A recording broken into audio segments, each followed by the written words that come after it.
Benguet Agri-Pinoy Trading Center Facility binaha dahil sa malakas na ulan. Narito ang report.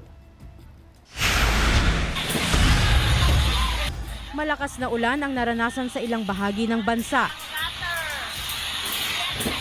Sa La Trinidad, Benguet, binaha ang Benguet Agri-Pinoy Trading Center Facility. Sa kasagsagan niya ng malakas na ulan doon, kanya-kanyang salba ang mga magsasaka para hindi mabasa at mabulok ang mga aning gulay at iba pang produkto.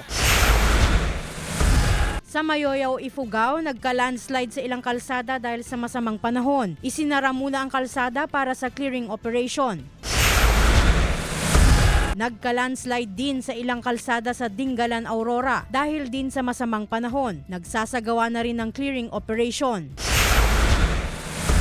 Samantala, itinaas na ng Pag-asa ang La Nina alert sa bansa. Ayon sa Pag-asa, may 70% tsansang magkaroon ng La Nina mula October hanggang December 2025. Maaari pa raw yang tumagal hanggang February 2026. Ibig sabihin, posibleng mas marami sa karaniwan ang mga bagyo at posible ring mas marami ang ulan na dala ng habagat, low pressure areas, easterlies, shear lines at Intertropical Convergence Zone o ITCZ, Glam Calicdan D-Zone, 1 North Central Luzon.